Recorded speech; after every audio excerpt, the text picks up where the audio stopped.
예, 오늘은 14분 할 차례입니다. 예, 455페이지. 예. 우리가 이제 앞에 11분, 12분, 13분 계속 해가지고 금강경을 독성하는 게 얼마나 수승한가 하는 이야기를 계속 하고 있습니다. 그래서 앞에서는 재물을 보시하는 것보다 금강경을 독성하는 게 훨씬 더 수승하다. 그런 이야기를 앞에서 쭉 했습니다.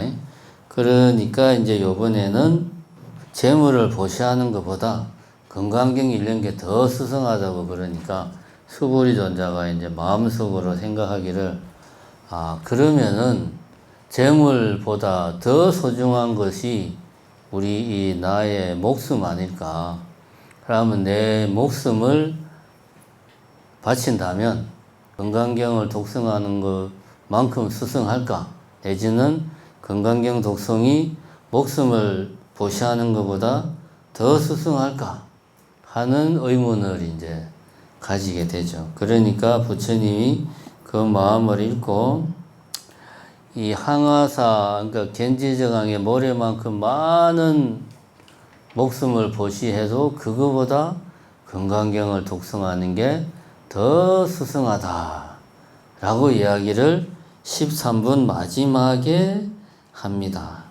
455페이지 첫 번째 줄 수보리야 야교 선남자 만약 선남자 선녀인이 항아사 같은 이 신명으로 몸을 보시려 한다면 또한 어떤 사람이 있어서 이 경중에 사국에만이라도 수지해서 남을 위해서 설한다면 사국에를 설한 것이 더 복이 많다라고 13분 마지막에 이야기를 합니다.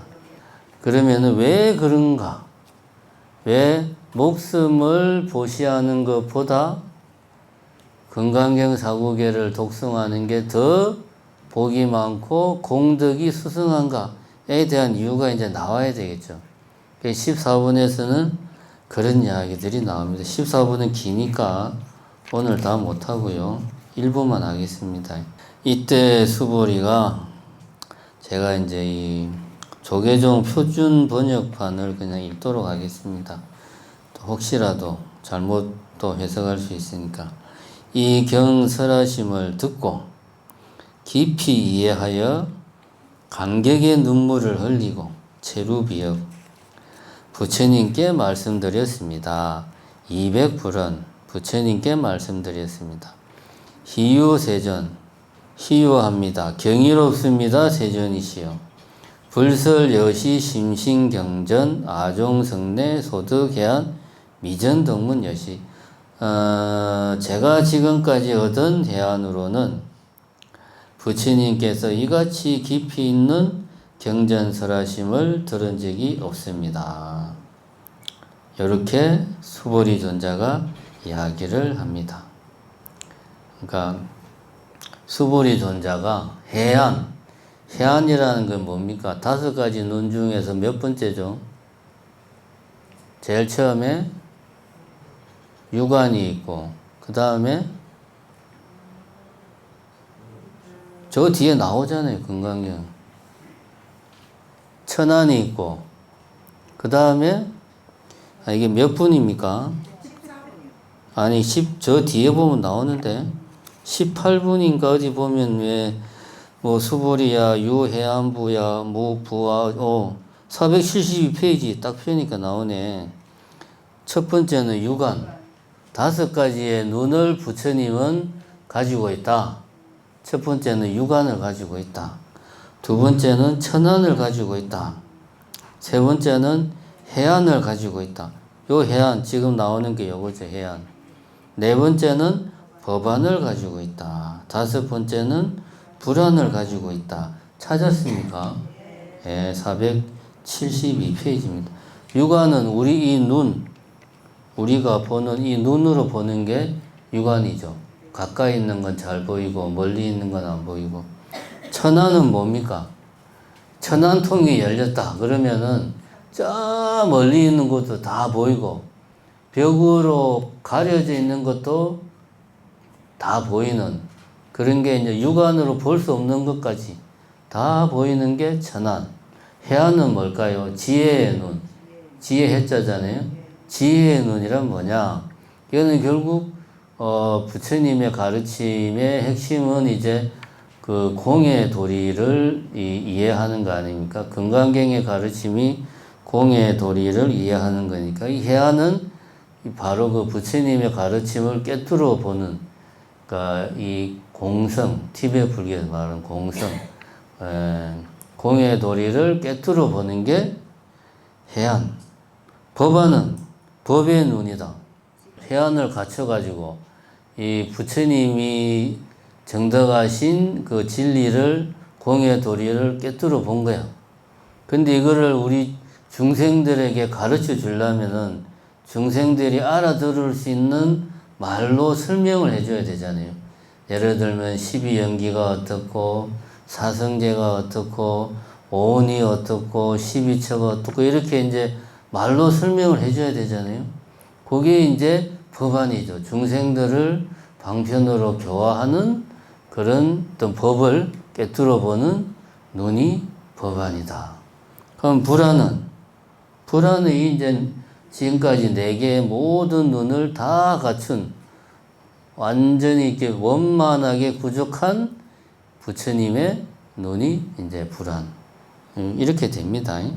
자, 여기 이제 수보리가 해안을 얻었다. 다시 말하면은 공의 도리를 깨달았다. 그랬는데 내가 지금 이 부처님이 말씀하신 이 도리는 정말 내가 지금껏 들어보지 못했다 라고 이야기를 합니다. 그 다음에 세존이시여 두 번째 줄 약부유인 덕문시경 신심청정 적생실상. 자, 이제 첫 번째, 왜 이 경이 수승하냐 하면은 수보리 같이 어떤 해안이 열린 수행자, 깨달은 분들조차도 이 경을 보고 감탄하고 놀라서 눈물을 흘릴 정도로 이 경이 수승하다. 첫 번째. 그죠? 요렇게 이해하는, 해석하는 사람도 있고, 두 번째는 수보리 존자가 이 본문을 듣고 이제 깨우쳤다 이거야. 그전에는 해안이 안 열렸는데, 본문을 듣고 마침내 해안이 열려가지고 감격해가지고 희요합니다. 세준이시여 하면서 체르비어 눈물을 흘리면서 감격을 했다라고 해석을 하기도 합니다만은 앞뒤 맥락을 볼 때는 첫 번째가 맞는 것 같아요. 수보리처럼 공의 도리를 깨우친 수행자조차도 부처님의 이 본문을 듣고 너무나 수승한 본문을 듣고 감격을 해서 눈물을 흘릴 정도다. 그러니까 이 경이 수승하다. 그럼 부처님이 설한 본문이 뭐냐? 그 금강경은 결국은 이제 공의 도리를 설파하는 경전이다 이거죠. 공이라는 것은 아공, 법공, 양구공, 구공이라고 말하지. 세 가지를 다 이렇게 통틀어서 그냥 공이다 이야기를 합니다. 여기서는 금강경에서는 아공의 도리뿐만 아니라 법공의 도리, 더 나아가서 아공과 법공을 완전히 정덕한 구자, 함께 구자, 구족한다 할 때 구자, 구공의 도리를 설하고 있으니까 수부리 존자가 이거를 듣고 감격을 해서 눈물을 흘렸다. 그만큼 수승하다. 그러니까 목숨을 겐지저강에 모래만큼 많은 목숨을 보시하는 것보다 이렇게 수승한 경전을 남을 위해서 독송하는 것이 더 복이 크다, 공덕이 크다. 첫 번째 이유가 이겁니다. 두 번째 이유는 두 번째 줄 세존 약부유인이 덕문시경 세존이시여 만약 어떤 사람이 또 있어서 덕문시경 이 경을 듣고 신심청정 적생실상 신심이 청정해서 적생실상 실상을 생한다. 실상을 정덕한다. 실상을 깨닫는다. 신심이 청정해져서 실상을 깨달으면 마땅히 알라 당지 이 사람은 시인은 성취 제일 희유 공덕 제일 희유한 공덕을 성취하는 사람이다. 두 번째로 금강경이 왜 수승하냐? 그거는 이 금강경을 독송을 하면 믿음이 청정해져서 나오잖아요. 믿음이 청정해져서 실상을 깨닫는다 이거야. 그런 사람은 가장 희유한 공덕을 이룬다 이거지. 그러니까 금강경이 그만큼 수승하다. 이게 이제 두 번째 이유가 되는 거죠. 자, 여기서 이제 우리가 사실 우리 이제 불자들은 뭐 청정이라는 말을 습관적으로 막 쓰니까 믿음이 청정하다는 게 무슨 말이냐? 감이 잘 안 오죠. 그죠?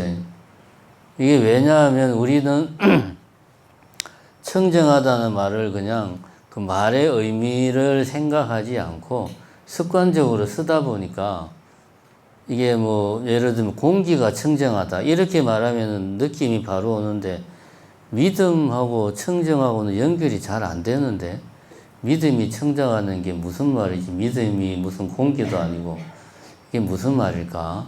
느낌이 잘 안 옵니다. 이럴 때는 우리가 곰곰이 생각을 해봐야 됩니다.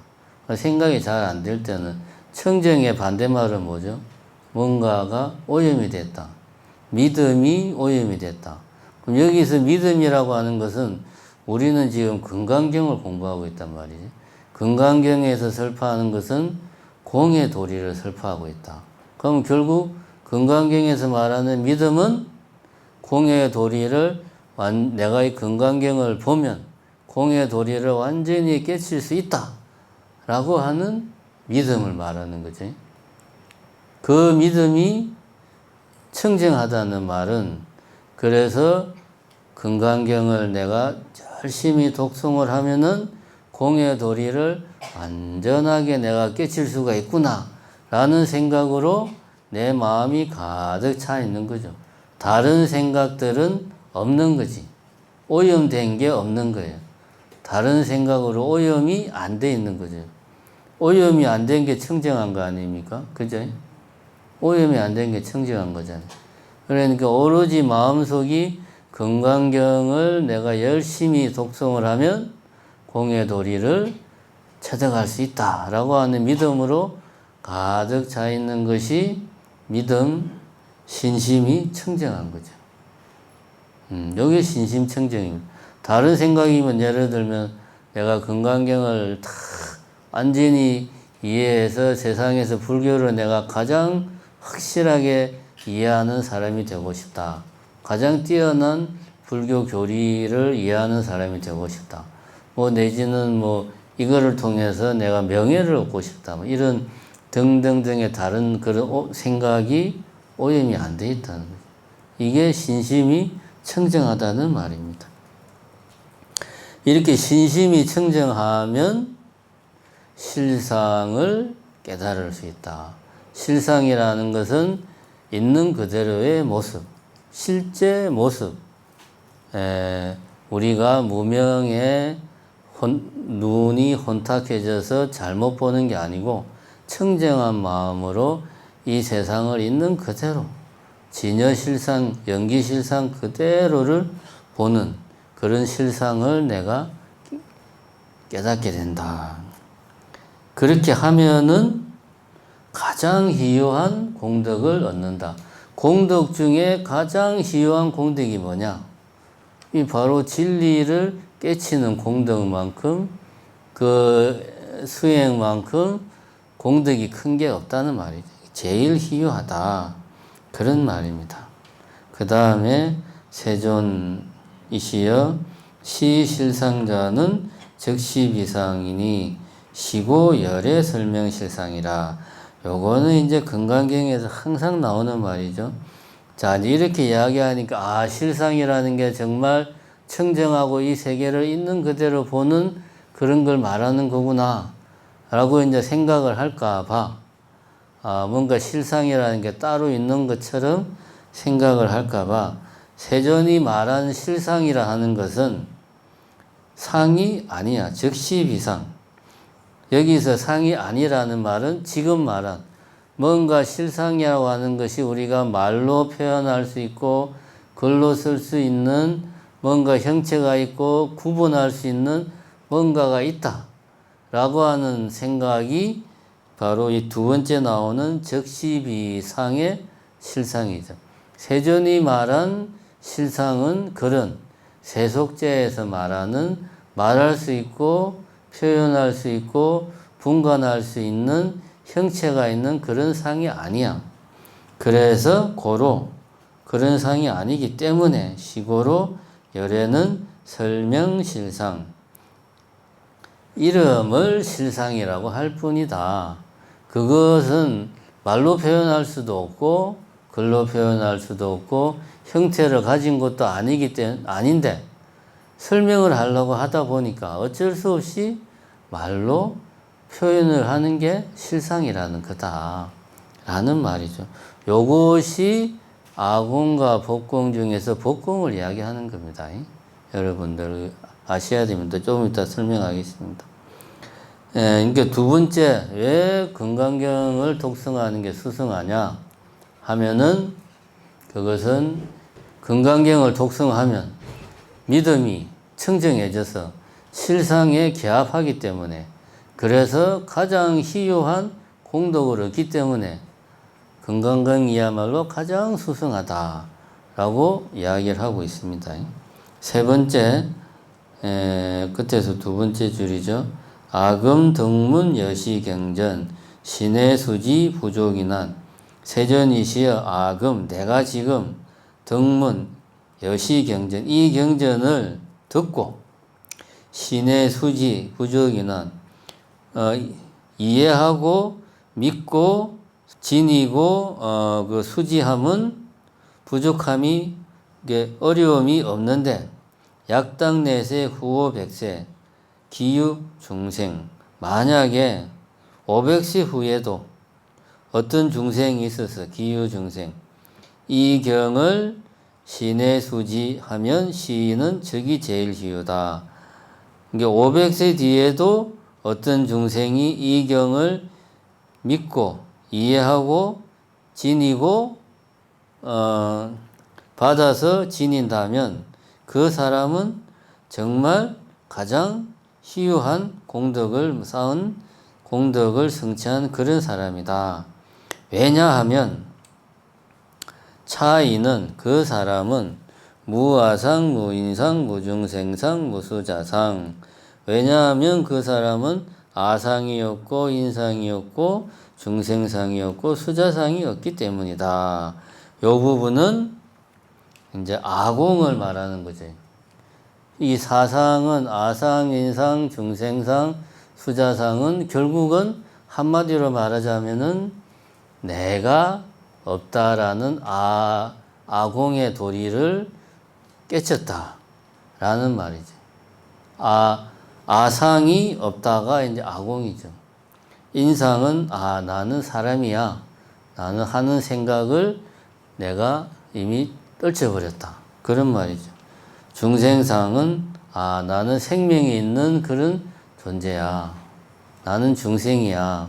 영혼이 있는 사람 존재야. 이런 생각을 떨친 거고, 수자상은 나는 목숨이 있어가지고 이렇게 살다가 언젠가는 목숨이 닿으면 죽는 그런 존재야. 이런 생각을 떨쳐버린 거. 이거는 이제 이런 생각을 떨쳐버린 게 아공의 도리를 깨친 거죠.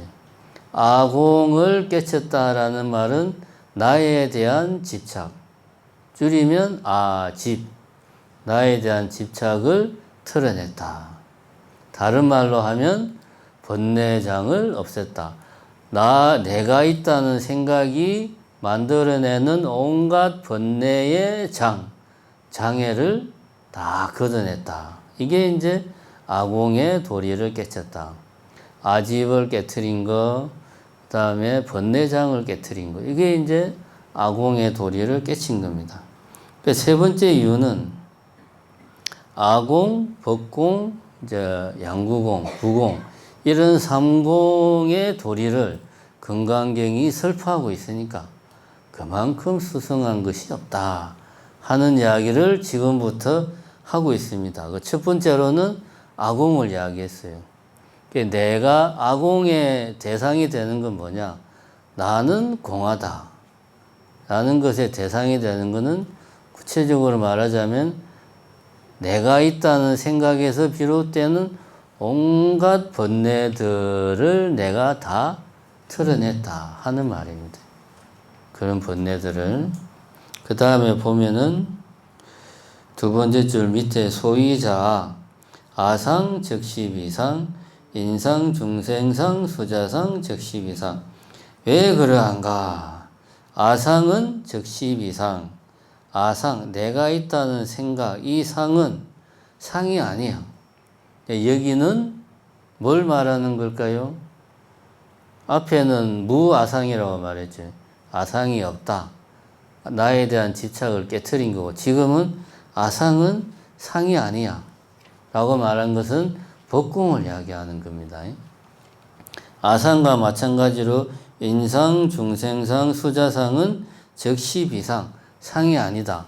금강경에서 말하는 A는 적시비A, A는 A가 아니기 때문에 시명 A, 다만 A라고 이름할 뿐이다 라고 말할 때 첫 번째 A는 부처님이 이야기하는 어떤 진재로서의 A죠. 이것은 적시비A, A가 아니야. 두 번째 A는 우리가 속죄에서 말하는 A. 그러니까 분별할 수 있고 이름 붙일 수 있고 말할 수 있는 것, 그런 것이 아니야. 부처님이 이야기하는 어떤 것은 이름 붙일 수 있고 이름이 있고 가르칠 수 있고 형태가 있는 그런 것이 아니야.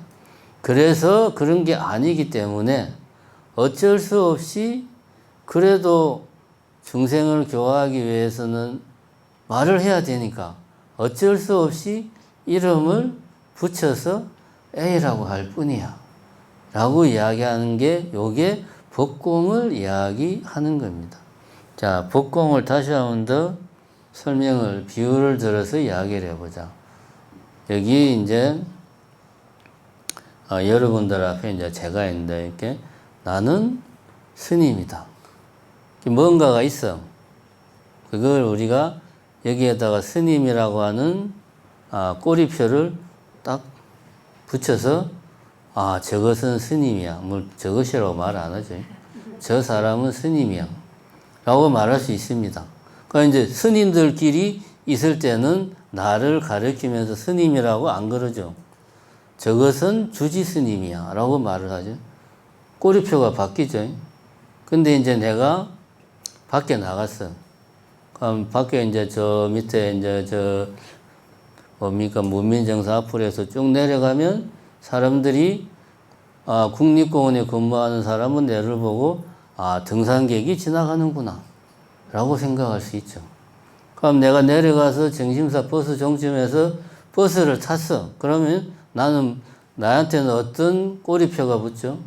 승객이라는 꼬리표가 이제 그때는 붙는 거예요. 그럼 나는 벌써 스님이고 주지고 등산객이고 승객이죠. 그래서 내가 이제 공항까지 가가지고 비행기를 타고 제주도로 갔어요. 제주도로 가서 호텔에 갔어. 그럼 나는 이제 호텔 직원이 볼 때 나는 뭡니까? 투숙객이죠. 근데 투숙객이라는 꼬리표가 붙어. 307호 투숙객. 딱 내한테 붙는 거지. 그지? 그래서 내가 짐을 풀어놓고 식당에 가서 밥을 먹으려고 식당에 들어가. 그럼 식당 주인이 볼 때, 손님이 오네. 그럼 나는 이제 식당 손님이라는 꼬리표가 또 내한테 붙어요. 그죠?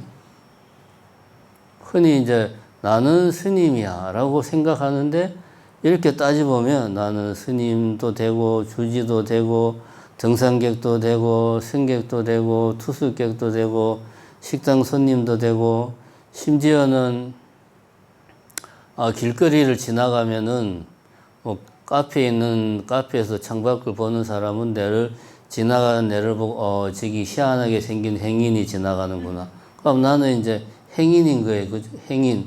행인도 되고 여러 가지로 다 이름표를 붙일 수가 있어요. 그죠? 이것은 뭘 말하는 거냐? 이 뭔가, 뭐라고 이 뭔가는 우리가 상식적으로는 이것은 스님이야 라고 우리는 보통 말을 해서 이게 스님이다. 실제로 현실에 있는 눈으로 보고 손으로 만질 수 있고 한 이것, 형체가 있는 이것이 스님이라고 생각하는데 지금 내가 말한 대로 따지고 보면 다만 우리는 이것에다가 스님이라는 꼬리표를 붙였을 뿐이죠. 그리고 그 꼬리표는 아무거나 막 붙여도 돼요. 무수히 많은 꼬리표를 붙일 수 있어요. 그죠? 방금 내 같은 경우만 해도 벌써 10개나 되는 꼬리표를 막 붙일 수가 있잖아요. 그치? 그래서 법이 공하다는 말은 결국은, 이것은 내가 스님이라고 했던 이것은 그냥 이름에 불과한 거구나. 그죠? 스님이라는 이름, 투숙객이라는 이름, 등산객이라는 이름, 손님이라는 이름에 불과한 거예요. 그럼 이것에는 온갖 것들이 다 들어가 있죠. 그래서 법성계에서 뭐라 그럽니까? 일중일체. 하나 안에 일체가 다 들어가 있는 거예요. 그게 뭐 다른 게 아니죠. 이것 안에 스님, 주지, 투숙객, 손님, 행인, 그냥 오만 개 다 들어가 있잖아요. 그지? 그래서 첫 번째는, 이것이 이름에 불과한 거구나. 그 다음에 우리는 이름이라는 꼬리표만 붙이는 게 아니죠. 스님이라는 꼬리표를 딱 붙이면, 이것은 스님이니까 내가 요것을 보면 반드시 절을 하고 존경하는 마음을 가지고, 항상 이렇게 몸을 다소곳하게 예를 표해야 돼. 이것은 열심히 수행하는 어떤 그런 것이야. 하고 내가 의미를 부여하죠. 꼬리표만 붙이는 게 아니에요. 마트에 이렇게 가격표 붙이듯이 꼬리표만 붙이면 끝나는 게 아니에요. 꼬리표를 붙이는 순간 거기에 합당한 의미가 부여가 된다. 그죠? 그리고 세 번째는 우리가 무슨 생각을 합니까? 그러면은 이제 이거는 스님이라는 거야. 이러이러한 의미를 가진, 속성을 가진 스님이야. 자꾸 사람한테 이런 말 하니까 이상한데, 어쨌든, 그래서 마치 이것 안에 스님을 스님이게 하는 뭔가가 있다고 우리는 생각을 하는 거죠. 근데 아까도 말했지만 스님을 스님이게 하는 뭔가가 그런 건 없죠. 그냥 이름표를 스님이라고 붙였을 뿐이죠. 그리고 그 이름표를 붙이면서 내가 지금부터 이제 너한테는 스님이라는 이름표를 붙였으니까 너는 이러이러한 의미를 가지는 존재야 라고 내가 의미 부여를 했을 뿐입니다. 이러한 사실을 깨닫는 게 법이 공한 도리를 깨닫는 거다. 왜냐? 법이라 하는 것은 부처님이 이 연기실상의 세계를 수행을 통해서 깨달았어요. 깨닫고 나서 보니까 이거를 어떻게 중생들에게 내가 깨달은 바를 말로 설명할 수가 없는 거야. 왜냐? 이거는 연기실상의 세계는 말로 표현할 수도 없고 분별할 수도 없으니까. 그래서 처음에는 부처님이 법문을 쓸 생각을 안 했죠. 법을 설할 생각이 없었는데 천황들이 막 와가지고 천신들이 와서 그래도 당신이 법을 설하면 알아들을 중생들이 있을 것이니 부디 법을 설해달라고 간청을 하니까 부처님이 그러면 내가 법을 설하겠다 해서 이제 법을 설한 겁니다. 지금 제가 계속 법 하고 있잖아요. 그 법이 뭡니까? 부처님이 당신이 깨달은 바를 말로 표현할 수는 없는데 중생들에게 알려주려면 말로 표현해야 되잖아요. 말로 표현하려면은 당신이 깨달은 바에 대해서 아까 말했듯이 요거는 이런 이름표, 예를 들면 오온, 이게 오온 중에 세곤, 이거는 수원, 상원, 이름표를 다 붙이는 거야. 그래서 이런 덩어리는 오온이라고 그래. 라고 이름표를 붙이고 각각의 이러저러한 의미를 부여해서 설명을 해준 거죠. 이게 법입니다. 이게 법이라고 하는 것은 말로 표현할 수 없는 진리의 세계를 어쩔 수 없이 말로 표현하려고 하다 보니까 부처님이 이름표를 붙이는데 그 이름표들이 법이에요. 이걸 확장하면은 예를 들면 이걸 시계다. 그럼 이거를 시계라고 하는 건 엄연하게 말하면 우리는 여기에다가 그냥 뭘 했습니까? 시계라는 딱지를 그냥 붙인 거죠. 이름표를 붙인 거예요. 그리고 여기에 의미 부여를 하는 거야. 이것은 시간을 알려주는 그런 역할을 하는 거야. 라고 의미 부여를 하고. 그 다음에 우리는, 얘는 만들어질 때부터 시계로 만들어졌어. 근데 이거를 내가 들고 사람을 저 패면 뭐가 됩니까, 이게? 흉기가 되지, 흉기. 그죠? 그거는 이제 하기 나름이에요. 이렇게 이제 법이라고 하는 것 안에 이제 말로 표현할 수 있는 것 중에 개념, 뭐 이제 이런 겁니다. 법공이라는 그런 것들이 공하다. 실체가 없다.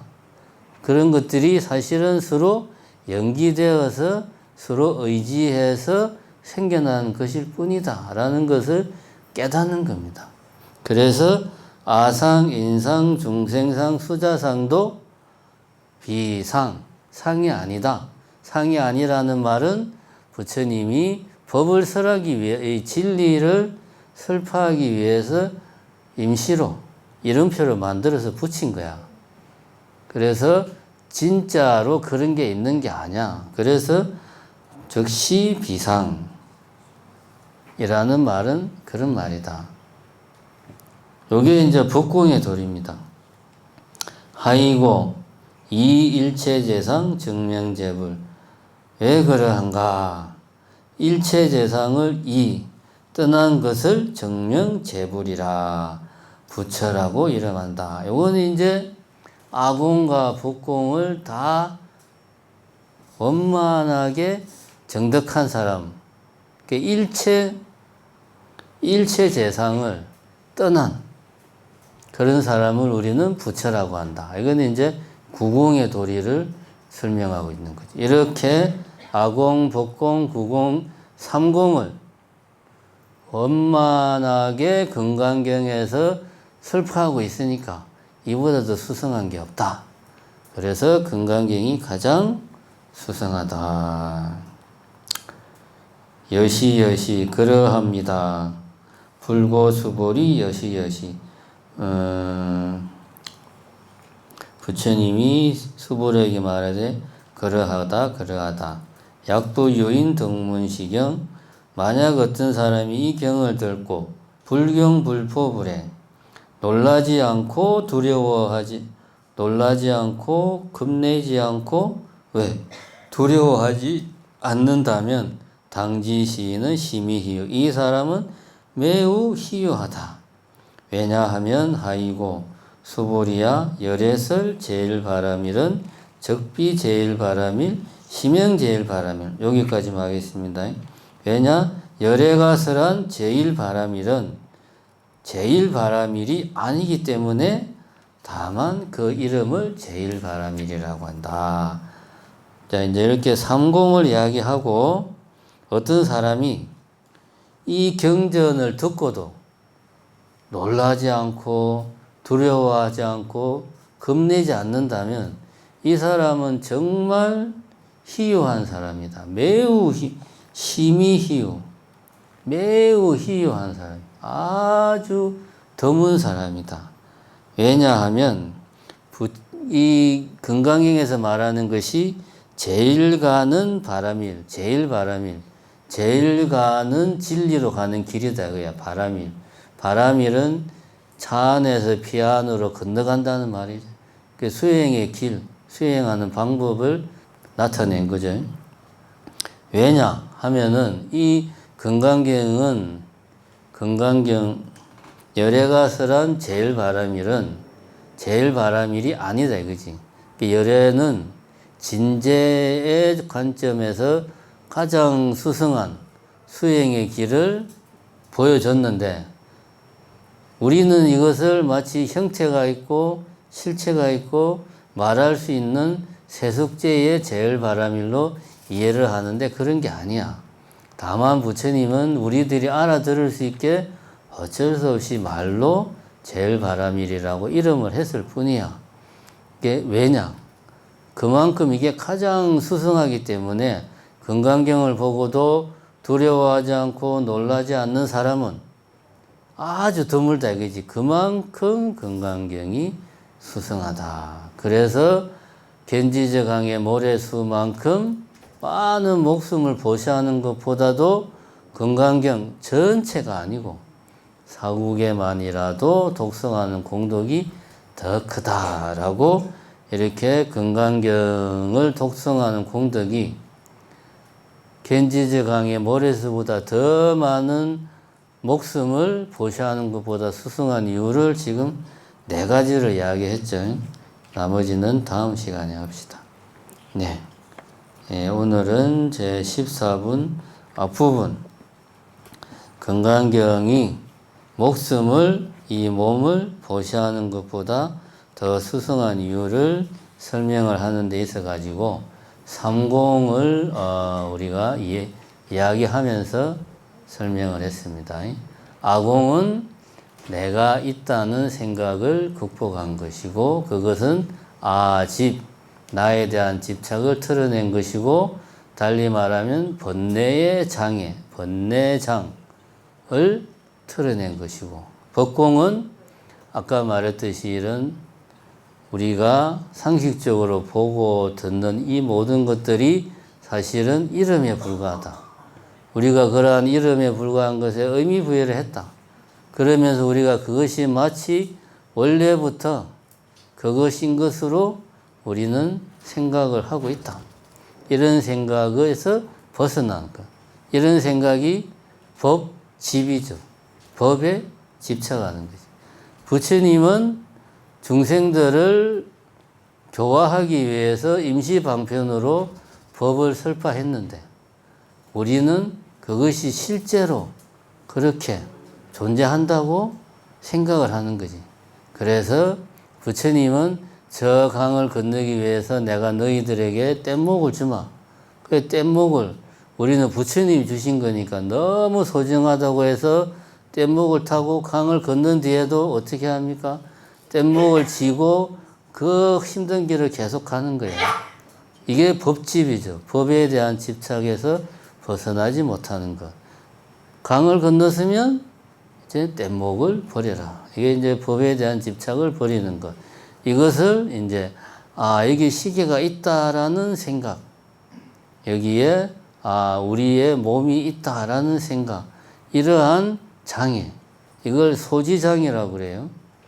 생각의 장애. 이러한 장애에서 벗어나는 것이 법공. 이 2가지를 다 원만하게 갖춘 것을 구공. 그래서 이 3가지 삼공의 도리를 깨치는 것을 금강경에서 설파하고 있다. 그래서 금강경이 가장 수승하다 라고 이야기를 하고 있습니다. 예? 감사합니다.